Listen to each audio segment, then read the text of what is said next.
happening, everybody? Jay Busby, Kevin Cada, the latest grandstanding. And Kevin, my team did not make it to the NCAA Finals. William & Mary fell short yet again for about the 700th time. Your team did. How are you feeling after Wisconsin's big win yesterday? That was as good as it gets. I was at the United Center, saw it up close. I was right where Josh Gosser saved the ball. He was out of bounds, but we won't count that, I guess. Right.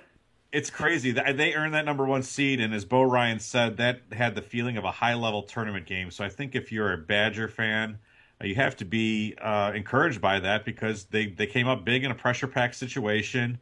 And not only was it Frank Kaminsky getting the job done, but it was two guys that they're really going to need if they're to make a run in Bronson Koenig and Nigel Hayes. So it was a good win. And that leads us into this week, which is you and I, the vagabond, the hobos of Yahoo Sports. It's now time for us to make our way over to the land of the NCAA tournament.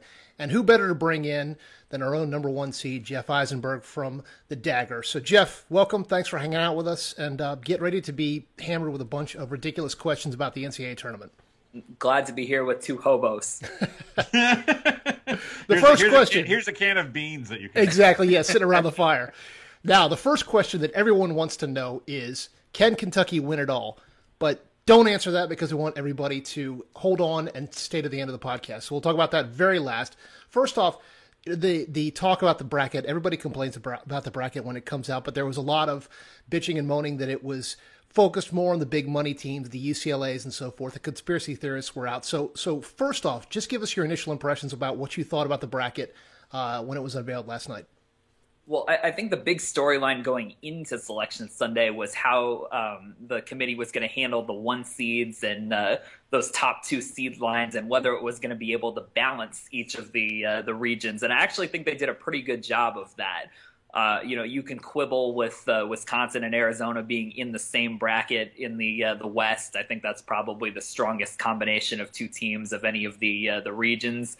But ultimately, they gave Kentucky a fair bracket. They gave them the weakest number two seed. That's what they've earned. I don't think it's a straight cakewalk for Kentucky, but I think it's a pretty clear path for them. I think the weakest region, if any, is probably the East. But by and large, all the regions are pretty balanced.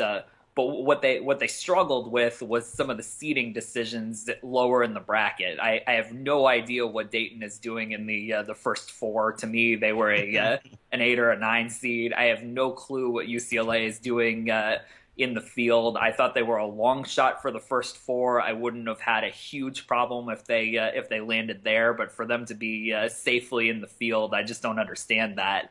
And then lastly, how Georgetown got a 4th seed, I have no idea. They were a 6, a 7 in lots of different mock brackets. If you look at their resume in comparison to Maryland, which is also a 4 seed, it's just laughably different between the two. So, I thought they did a good job by and large at the top, but I wish they'd spent a little bit more time on some of the seeds at the bottom of the bracket. The one thing that stood out to me was Indiana as a 10. After watching them in 2 games at the United Center, well, they played well against Maryland. I just thought they just really haven't done anything over the last 2 months to warrant a 10 seed. And I thought they were in danger of being in one of those play-in games, but it didn't shake out that way. Yeah, I'm with you. I thought Indiana had done enough to at least make the field earlier in the season because they did have those 4 big RPI top 50 wins. But I was a little surprised to see them as a 10 seed. I will say, though, that the committee did them no favors with where they put them in the bracket. If you're going to have a 10 seed, you don't want Wichita State as your 7 because they could have easily been a 5 seed or a 6 seed. So in some ways, it probably worked out. But yeah, I agree. I thought Indiana was treated generously, at least from a seeding standpoint. Do we make too much of seeding and not enough of the draw? I mean, just to kind of put this out there. Obviously, everyone in Madison, everyone who's a Badger fan, was hoping for the first number 1 seed in school history, and they did get that after Duke and Virginia lost in the ACC semis, and then they were able to win the Big Ten tournament. That said, it's a great honor, and it's probably a good recruiting tool, and you've got your mentions with Villanova and Kentucky and Duke. That's great. But all said and done, wouldn't Wisconsin want to be number 2 behind Villanova right now? Wouldn't that be a lot? Wouldn't they be feeling a lot better than in this West bracket with Arizona and a Baylor team and 2 up-tempo teams, North Carolina and Arkansas? I definitely think that in general that matchups matter more than seeding does. I'm with you. I think that Wisconsin would much rather be where Virginia is right now. I think that's probably a more favorable spot on the bracket. Obviously, Wichita State would have gladly surrendered its number 1 seed last year to avoid Kentucky in the second round. So we probably do make a little bit too much of seeding, but at the same time, I mean, number 1 seeds are more likely to make the Final Four by far than any other seeding. And, for the most part, the better the seed you get, the better the chance you have to advance. So I can see both sides of it, but definitely matchups comes into play here quite a bit. I would ask you to pull up your bracket, but I feel certain that you probably have it memorized already, committed to photographic memory. So with that high seeds, which of the number 2s do you think is going to have the toughest time? You got Kansas with Kentucky waiting for them down the line. You've got Virginia, and then you've got Arizona and Gonzaga. Which of those 2 seeds do you think is going to have the toughest road to have that shot at the Final Four? I think Kansas has the absolute worst draw of any contender in this tournament, and I don't even think it's close. New Mexico State has the second highest KenPom rating of any 15 seed in the history of the tournament.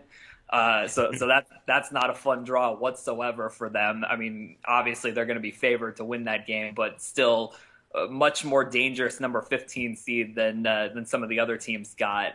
If they win that game, their reward is a regional rival who was underseeded and is highly motivated to face them in Wichita State potentially. Wichita State has tried for years to schedule Kansas, and Kansas is one. I actually love that draw specifically for that reason. Right, it's just a knife twist there.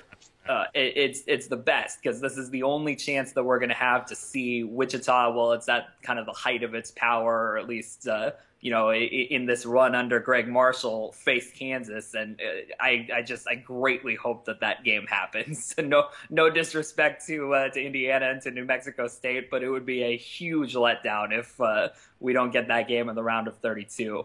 But even if Kansas survives that, Notre Dame, which won the ACC tournament, as a potential Sweet 16 opponent, and then, waiting down the wings before they could get to the Final Four is the undefeated number 1 seed that crushed them by 32 back in November. So, I mean, it's just one brutal game after another. And, you don't know if the bracket will hold. Maybe they get somebody else in a couple of those games. But just the potential for those 4 games to be Kansas's path to the Final Four, I cannot see them surviving that gauntlet.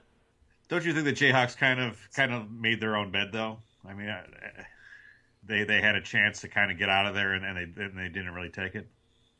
To an extent, I mean, I think they played in the toughest conference in the country. They won the regular season title in that league, and they made the conference title game. So it's not a bad season by any means. But yeah, they dropped some road games down the stretch. They had a chance to beat Iowa State in their conference tournament title game. Maybe that gets them out of the bottom number 2 seed spot, and maybe it ends up with Gonzaga being slotted in there instead of them or something like that.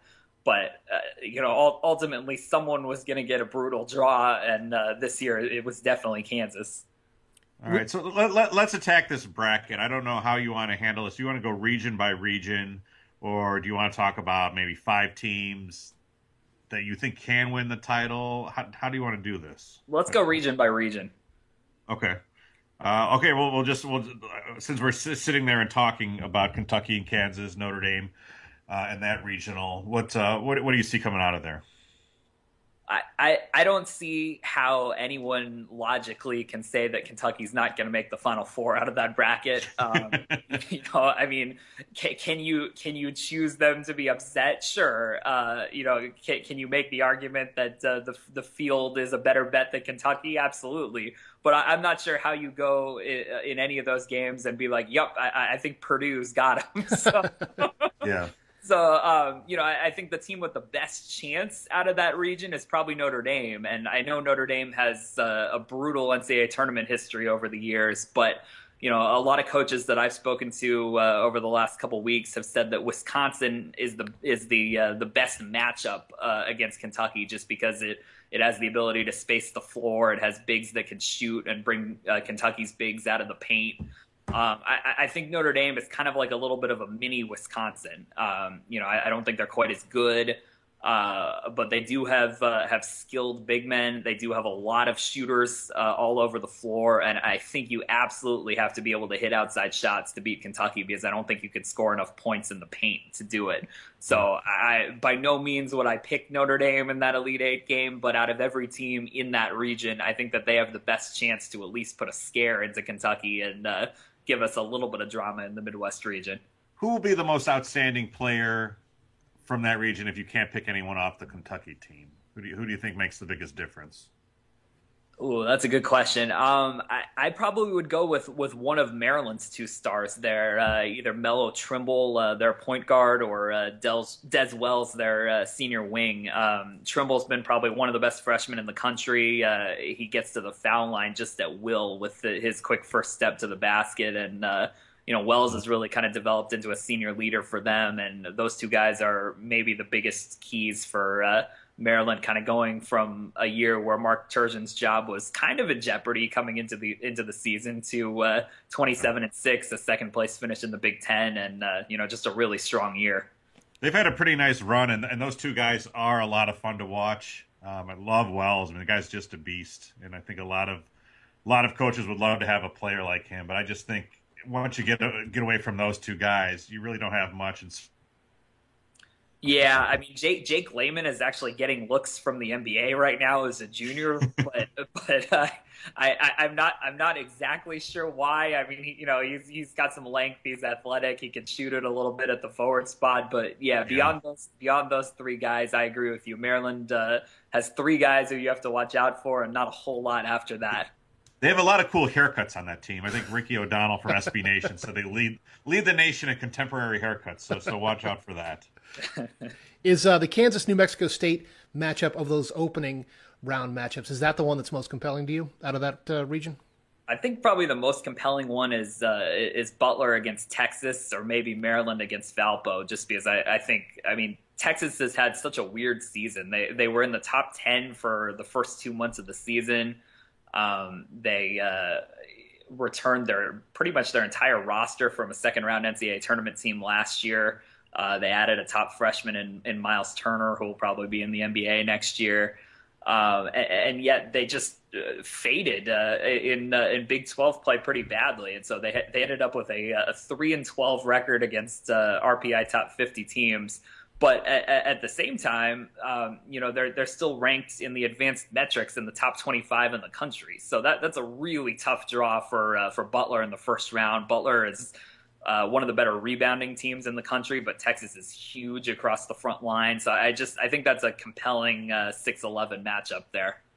Tune in. I don't know why they had to put all the Indiana teams in one regional. Yeah, that was bizarre. I 5 Indiana teams in the bracket, I think it was, and all in one regional. I can see maybe they wanted, hey, we'll get an Indiana team into the final in Indianapolis, but then they go ahead and put them in the same regional as Kentucky. So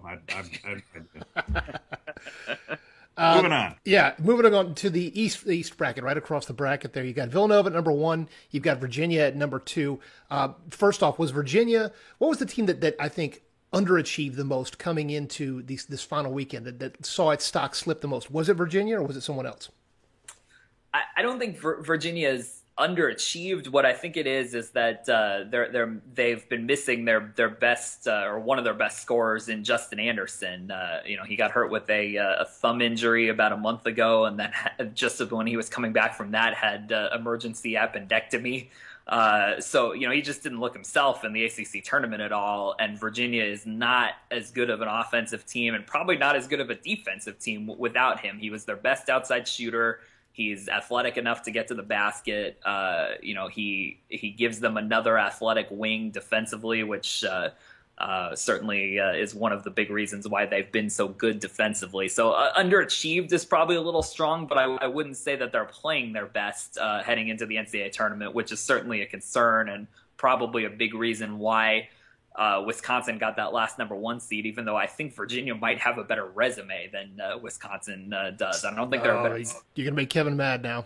I know. I don't think they're a better team. Like I said, I'll gladly take Virginia's spot right now if they want to switch that. Yeah, it'd be easy. Let's do it. Yeah, break down that bracket if you would, please, Jeff.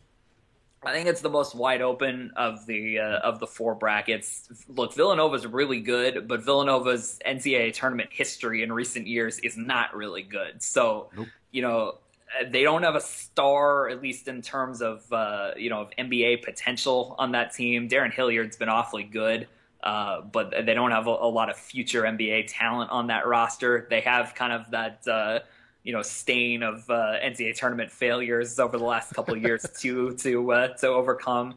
So I think Villanova is probably the odds-on favorite to be the choice of a lot of people as the first number 1 seed to go out, especially since, look, the committee did them no favors putting NC State and LSU as their 8-9 seeds there. LSU is about as erratic as any team in the country, but when it's on, it has 2 NBA forwards in its front court. It won at Arkansas recently. It's beaten West Virginia. It's capable. I mean, they led Kentucky into the final 5 minutes when they played earlier this year. So they're capable of beating a Villanova-type team, and so is NC State. NC State beat Duke earlier this year. It beat North Carolina earlier this year.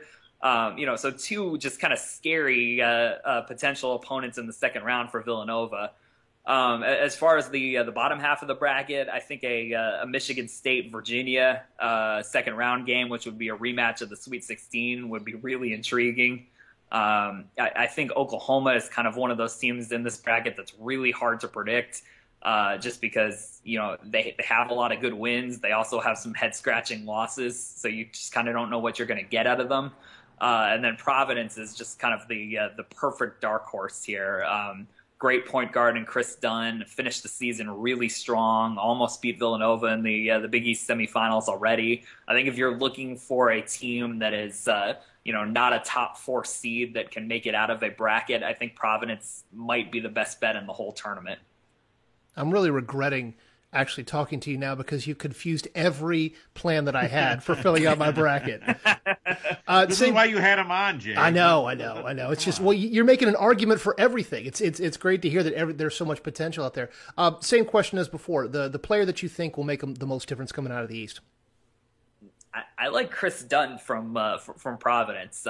He's a former McDonald's All-American who sat out most of his first 2 years at Providence with kind of an array of injuries, and he's been healthy this year. He's, I don't know, maybe one of the 3 or 4 best point guards in the country. He's been playing really well late in the season. Obviously, I think guard play is a huge thing when it comes to NCAA tournament success. I kind of like Providence's draw. I mean, Oklahoma is scary, but they're also capable of, laying an egg at a bad time. I think Virginia is good and defensively excellent, but also not playing as well as it was earlier this year. So I'd go Chris Dunn out of that region. Got it. Yeah, to me, when you look at this regional, it is so confusing because you look at every team and you're probably going to bet the farm with whoever, right? And they're going to fall in the second round, and no matter who you pick. And your bracket, that side of the bracket is going to get busted because you look at it and it's like, okay, Michigan State. Oh, if Trice is playing well, if the Valentine's playing well, if Brandon Dawson can actually be consistent, hey, they could be great. You've got the coaching of Tom Izzo, but then again, they could lose that first game to Georgia. Same thing with Louisville. We don't know what to make of Louisville. They've been mysterious all season long. Then there's like a number 5, like Northern Iowa, which I actually wanted to ask you about because they're a top 10 rated team. They're a conference champion, but they don't get any respect. They get the 5th seed, and you've got ESPN. And I don't know how a 5th seed can be a Cinderella, but apparently they're sending Bram Weinstein out there with a Cinderella slipper to already give to them, even before the thing starts. So talk to me about Northern Iowa because that is the one team that really kind of confuses me. And I can't say that I've been able to watch them a lot this year. Well, first of all, I agree with you that this region is the only one where you can literally go 1 to 9 and say, "Yep, I could see them in the Sweet 16," which is pretty unique compared to the other regions. But as far as Northern Iowa, great story. They obviously made national headlines in 2010 when they beat Kansas in the second round of the tournament, made the Sweet 16 on that amazing Ali Farouk-Manesh three-pointer, and since then they've been good, but nothing special, nothing, they're not getting headlines away from Wichita State or previously Creighton in that league.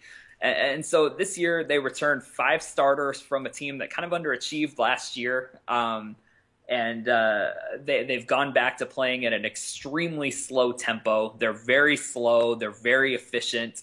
They kind of play in a similar way to what Virginia does, only a little better offensively and not quite as good defensively. They have a mid-major star in Seth Tuttle, who is probably one of the better forwards in the country at any level, but especially at the mid-major level. And then they surround him with guys who can shoot, guys who can handle the ball. They only lost 2 games in conference, 1 to Wichita State, 1 to Evansville. They won their conference tournament, didn't have to face Wichita State again. They have a good non-league win against Iowa, another good non-league win against the Stephen F. Austin team that's really good. I think they could have been a little bit higher than a number 5 seed. I would have guessed probably a 4 going into the tournament, but not a terrible draw for them. Getting a Wyoming team that will slow the ball down with them. I think that's probably one of the lowest scoring games in the first round. Yeah, for sure. And then a Louisville team that can't shoot. So if they were going to get a 5 seed, I don't think that this was the worst spot for them to fall in the bracket. What do you think their ceiling is?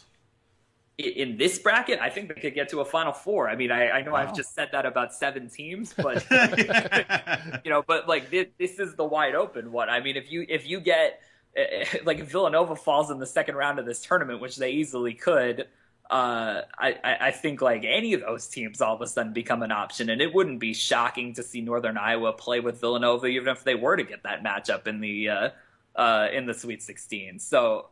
Look, if Villanova plays its best basketball, it's probably the favorite in this region. If Virginia gets back to the way it was playing, prior to the Justin Anderson injury, it certainly has a great chance. But if Villanova underachieves in the postseason again, and if Virginia is the Virginia we've seen in the last couple weeks, then that just opens the door up for a ton of teams in that region. And that's the one where, you get a 1 seed, a 2 seed, a 1 seed, and then the other region produces something wacky. This is the region that's going to produce something wacky. All right, so Mr. Politician, you said if. We're going to pin you down now. Who do you think comes out of that region? Boy, I really give Providence a good chance, and I know that that's a ballsy pick, and that's one of those where all of a sudden they lose to Dayton in the first round, and your bracket is messed up. But gun to head, I'm going Providence. Well, then we will move on. We will not put a gun to your head, not even metaphorically. We'll move on to the West region there. Wisconsin, you know what, Kevin? I'm going to let you take this one. Run with it. This one is weird to me because I'm so excited for Wisconsin to make their run in the tournament, see what they're going to do. But at the same time, this regional is so similar to the one that they put together last year with Wisconsin, Arizona, Oregon, and Baylor all there again, and all kind of being the headliners. Why did the committee do that? Did they not have any other choice? Do you think this is something they did intentionally? What do you think happened? That's a great question, and I wish someone had asked the committee chair that, because I don't get it. I don't think they had to do this. I think they had to put Wisconsin and Arizona in the same bracket, so I get that. But why Wisconsin is going to face Oregon again, potentially in a second round game, just like last year, I have no idea. Why Baylor is going to be in this region as opposed to just switching out them with another 3 seed, I'm not sure. I mean, it's just weird. It's a carbon copy of last year, except for you flip Wisconsin and Arizona as the 1 and the 2 seeds in the region. And the regional is in LA instead of Anaheim. So it's really kind of crazy. It's a world of difference. I covered that regional last year. I will cover this regional again. It will be very deja vu-like. The only difference is Nick Johnson will be seated behind a bench instead of playing in the game. Wisconsin actually played those 3 teams last year, but They could only play 2 of the 3 this time because they'd get Oregon in the round of 32, and then would only be able to get Arizona or Baylor in the Elite Eight if they get that far. But it's interesting because Wisconsin did get that number 1 seed. They won the dual championship, regular season and conference championship.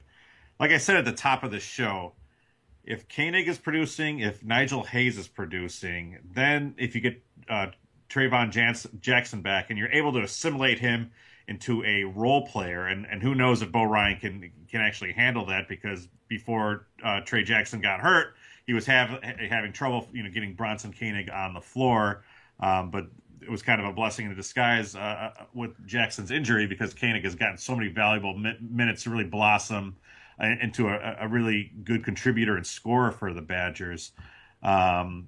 So it looks like they could get there, but just that one question of Arizona, are they just going to be so good and so motivated to knock off Wisconsin in the way that Wisconsin is looking ahead to maybe beating Kentucky for the same reasons of last year? I think Wisconsin and Arizona are probably 2 of the 4 best teams in the country. I don't even know if it's a matter of motivation or overlooking anyone. I just think they're both really good. I think that's probably one of the hardest games in this tournament to pick. If you have those 2 getting to the regional final, and I would, though I will say I think there are some dangerous games for both of those teams before they get there. I think. Look, Ohio State hasn't had a great season and they haven't done a whole lot, but that's a tough number 10 seed to see if you get them in the second round. I mean, you're not real excited about getting D'Angelo Russell and a tournament-tested Ohio State team, in the second round of the tournament if you're Arizona. And same thing with Wisconsin, with those potential games against Oregon and North Carolina. I mean, the one image I can't get out of my head with Wisconsin that worries me is the image of Maryland's guards just spreading the floor and driving right by them in that loss in the Big Ten tournament. Or excuse me, in the Big Ten. It happened too when they played Duke with Tyus Jones. They just have a lot of trouble containing those guys, even when Jackson was around. And Jackson wasn't playing for the Maryland loss, but obviously for Duke. Is that something that they'll be ready for if Jackson's back, or do you think it still leaves them vulnerable? I just think, I mean, if you're pointing out weaknesses for all these top teams, I think that's probably Wisconsin's biggest weakness. I don't know if they have a true perimeter stopper defensively. And I'm not sure if they have a true, rim protector. I mean, I know Kaminsky is big, and they have plenty of big men, but there's no real shot blocking presence inside for them. And I'm not sure if there's a team that can do what Maryland does. I mean, Maryland's pretty unique in their ability to attack the rim. I would say, look, Coastal Carolina, guard-oriented team. Oregon, guard-oriented team. North Carolina, not so much. North Carolina's going to pound the ball inside and try to get out in transition. I don't think that's such a terrible matchup for Wisconsin, and Arizona isn't either. I actually think Wisconsin is a worse matchup for Arizona than vice versa. So it's not the worst draw that they could have gotten from that standpoint, but Oregon does have a lot of athleticism, and they do run guards out at you, and they certainly gave Wisconsin some issues in the second round last year, albeit with a different roster. But same type of team this year for Oregon, even if the personnel is a little bit different. One thing that's worth noting is that Wisconsin's first 2 games last year were in Milwaukee in front of 99% Badger fans. They don't have this. They'll open up in Omaha, which probably a lot of Badger fans will still make around a 7 or 8 hour drive, but it's not going to be what they got at the Bradley Center. So the other thing is if they get to Los Angeles and Arizona is there, that's going to be an Arizona crowd again, which they survived it last year, but. Everywhere that Arizona goes in the West Coast, they are the home team, essentially, kind of like a Kentucky in the South, or some of the other teams in their regions of the country. I was just in Vegas for the Pac-12 tournament, and there was probably 80% Arizona fans. Every regional that I've covered that they've been at, whether it's Anaheim or LA or San Diego or whatever, it's almost always been a heavily pro Arizona crowd. And while I'm sure Wisconsin will bring fans again, they will definitely be in the minority. Yeah, Arizona's that interesting program because they've been near the top tier for so long, but they're really hungering for that national title. So Do you think if they were to advance, how do they match up against Kentucky, and could they get past them? I think Wisconsin is the better matchup against Kentucky than Arizona is, because Arizona's glaring weakness is that they don't shoot very well. They have plenty of size to match up with Kentucky. They rebound well. I think it would be a defensive-oriented game, but ultimately, I think Kentucky scores easier than Arizona does, and I think one of the things that you need against Kentucky is that ability to spread the floor with big men who can shoot, and then also to hit perimeter jump shots. And that's just not Arizona. Like they're elite rebounding, like maybe the best rebounding team in the country. They're outstanding defensively. They have highly athletic wings who can slash and get to the basket. They have a great point guard in T.J. McConnell, who's their emotional leader and kind of the guy who runs things. But just in terms of if you were going to draw up a roster against Kentucky, I'm not sure that it's Arizona's. I think it's more Wisconsin's and their skilled big men and the way that they attack you offensively. We're talking about Wisconsin and Arizona being matchup problems for the other, but extrapolate this out to any of the teams that you wish the top teams. At this point in the season, how much preparation can coaches and teams do for a team that brings a matchup that they're unfamiliar with? Is it a case of dance with the date that brought you, or can they start to implement anything that would adjust to a team that they don't match up well with? There isn't a ton that you're going to change about your team at this point in the season. I mean, obviously you can do some things, like if you're Syracuse and you're a zone team the entire season, you're not just going to become man to man in March because it's better for your matchup. But at the same time, you can extend that zone a little bit more, or bring it back in a little bit, or pay attention to this shooter or that shooter, or there are subtle changes that you can make that you make based on matchups, but you're not just going to abandon the system that got you to this point of the season in mid-March. So bring it home on the West here. Who do you take coming out of the West? Boy, I've been debating this for the last 24 hours. Choose your pick carefully, Jeff. I think I would pick Arizona in this game, but I really do think that the winner of this game, that game is probably the second best team in the country behind Kentucky. I don't think either of them have particularly easy draws to get to that game. I think they're both going to get there. I expect it to be another classic. I'd go Arizona slightly. Oh, you're man. Lucky, well. You're lucky you're an indispensable part of the Yahoo team. He knows he's on solid ground. All right, we bring it home with the South. Duke's seated there at number 1, Gonzaga at number 2. And this is the one that we had talked about earlier that has some head-scratching selections, both in seeding and in actual appearance in the tournament. So from the top, break this division down for us. Well, I think the most interesting thing in this region is just Gonzaga. And look, they've been maybe the most consistent team in the country, them and Kansas, in terms of being good every single year for the last 15 years. When they first became a brand name program, it was because of overachieving in the postseason and exceeding expectations in the postseason. They went to an Elite Eight and 2 Sweet 16s in their first 3 years of this run. Since then, however, they've only been to the Sweet 16 twice, and I think everybody probably remembers the season from 2 years ago where they got a number 1 seed.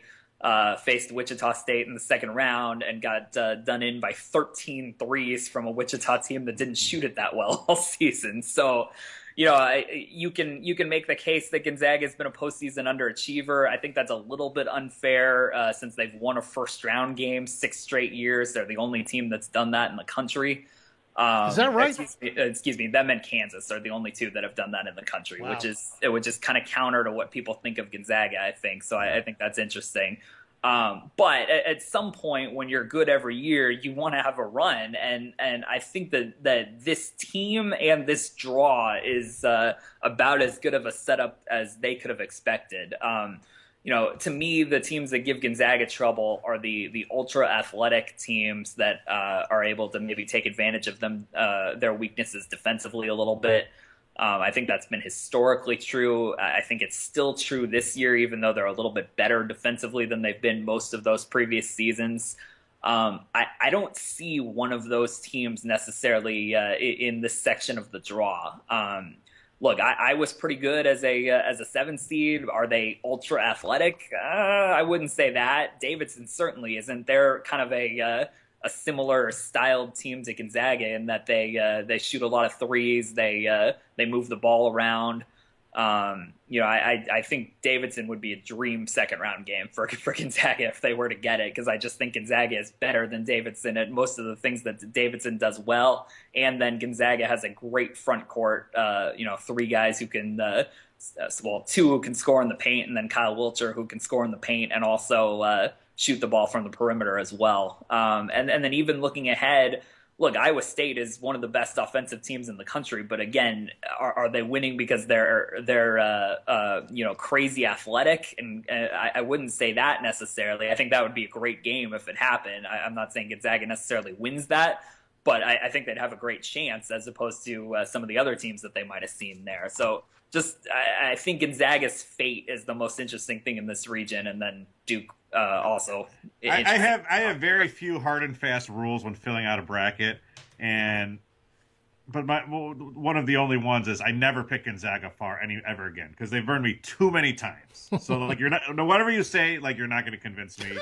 They go far, then they would lose, and then they would lose, and they would go far. So I just kind of like put it as a sunk cost. I'm just not going to be getting any points from them, or I'll be getting a lot of points from not picking them. It's the Gonzaga doctrine for you. Yes. No, that's fair, and I think that you will probably be in the majority with that. I just don't think people trust Gonzaga. I don't. Yeah, but they shouldn't. I do think that this team has a chance to disprove that and to kind of shed that label. It's the deepest team Mark Few has had. And like I said, I just really like where they are in this draw. So let's look at Duke then. There's a lot of the conspiracy theorists also said that Duke got the nice easiest draw possible to the Final Four. Take that apart or agree with it. What do you think about Duke's odds here? I like Duke's draw here. I don't buy the conspiracy theory, but I like what they got here. The second round game, San Diego State is outstanding defensively, one of the best teams in the country, but they can't score at all. Just can't shoot. So, if you get them on a day where they're shooting out of their minds, that's a potentially difficult game for Duke, especially with their length and athleticism. But if they're shooting at a normal clip, I don't see San Diego State winning that game. And St. John's, actually gave Duke trouble at Madison Square Garden earlier this year, but I don't think they're playing as well as they were at that point in the season. And then also Chris Obekpa, their starting center and the nation's 5th leading shot blocker, is suspended for 2 weeks. So I don't even see St. John's getting out of that first game, but if they did, I think that would be an easier game for Duke the second time around. And then their potential matchups in the Sweet 16. I mean, there's a fairly decent chance that neither Utah nor Georgetown make it to that game. Stephen F. Austin is really good as a number 12 seed. They won a game in the tournament last year against VCU. They returned 3 of 5 starters from that team. They're the highest. Not only are they the highest rated 12 seed of any of the 12s in this bracket, they're rated higher than any of the 9 seeds in advanced metrics. So that's just not. So are you picking SF Austin? Yeah, that'd be one of my upset picks. Can we rewind real quick? So 5 versus 12s are always a topic of conversation when people are filling out their brackets. What are your picks for the 4, 5 versus 12s? I think the Stephen F. Austin upset is probably the most likely one. Utah has a terrific player in DeLon Wright. He's one of the best players in the country, one of the best point guards in the country, but they haven't played as well to finish the season. They've lost 4 out of 7 games. They are very good defensively, but I sometimes worry if they have enough scoring besides DeLon Wright, and especially enough ways to create offense. So I like Stephen F. Austin there. I think that's the only upset I would pick among the 5-12 games, but the other team that has a shot is Buffalo. Again, really good 12 seed. I just wonder about the matchup with West Virginia. To beat West Virginia, you have to do 2 things. You can't turn the ball over against their press, and you have to protect the offensive glass. I think Buffalo can probably take care of the ball, but I think that they're going to give up second shots galore against West Virginia, and that's not a good formula. So Stephen F. Austin would be my favorite choice by far on that 12-5 line. I'd give Buffalo a shot. I don't like either of the other ones. Huggins versus Hurley. It's like 1992 all over. Yeah. All right, so bring us home on the South region. Who do you like out of there? Duke? Yeah, I think I like Duke to get to the Elite Eight out of that draw, and then I think they'd see either Gonzaga or Iowa State in that matchup. I think Duke would be challenged a lot by both of those teams, but I still think I would pick Duke to get out of this region and get to the Final Four. It seems like Okafor is going to have a stage, and he's probably going to take it. Yeah, and I think they got their overlooking a team and playing poorly game out of the way against Notre Dame in the ACC tournament. I don't think that was a bad timed loss for Duke. And I mean, you would think with their recent NCAA tournament history that Krzyzewski should have them focused for a couple of those games when they're favored early. And if they can do that and get to the later rounds, I think they have a shot. So that gives us your Final Four of Kentucky versus Arizona, Providence versus Duke. So now that it's out in front of you, you feel comfortable about that? Yeah, I mean, look, the Providence pick is probably going to be wrong because I think there's like 6 teams out of that region, but I think that's the region to take a flyer on somebody. Okay. But I think Duke has a great chance to beat whoever comes out of the East, and you're not getting me to pick against Kentucky against anyone in this field. So I guess that answers the question of who I would take to win the championship. But I think Wisconsin, Arizona, and Duke are the 3 best teams besides Kentucky and have the best chance against Kentucky. I just can't pick any of them to beat the Wildcats. There we go. It's awfully hard when you look at them. It's sometimes when you're making these predictions, things are just so obvious. So sometimes teams are just so obvious, and I just don't understand how you could sit there and pick against Kentucky unless you were doing 2 brackets, saying, okay, well, this is going to be my Kentucky bracket, and here's going to be the bracket I'm entering just in case Kentucky doesn't win, right? But if you had one bracket with your life on it, like, how are you not going to pick Kentucky in this? I can't see it. Exactly. There's no way that you can look at this field and take one team and be like, "Yep, that one team is clearly better than Kentucky." You might believe Kentucky's going to lose somewhere along the way, but when you pick each of those individual games, I just have a hard time going against Kentucky. Yeah, definitely. All right. So this time of the year, is your phone and your email just burning up with people saying, "Can you please help me with my bracket"?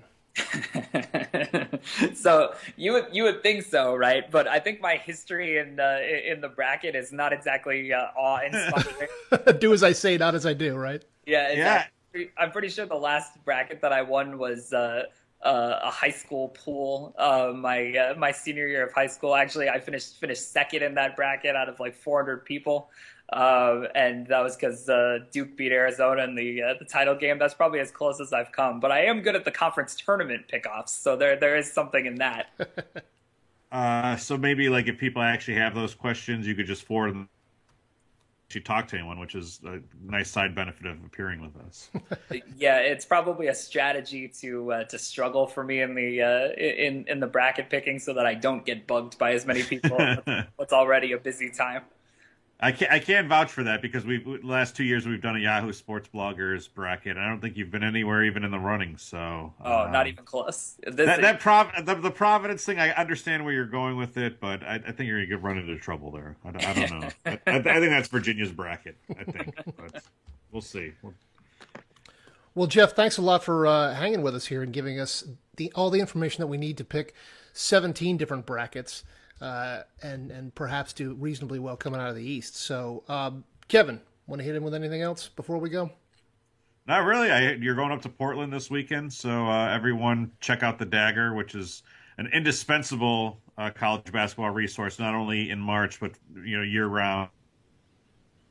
Than Jeff, and we're really lucky to have him here because the tag team of Jeff Eisenberg and Pat Forty, in my opinion, cannot be topped by any other site. And pound for pound. Thanks for joining us, Jeff. Thanks for all the hard work you're going to do, and good luck with your picks. Thanks, guys. Appreciate it. See you later. All right, see you.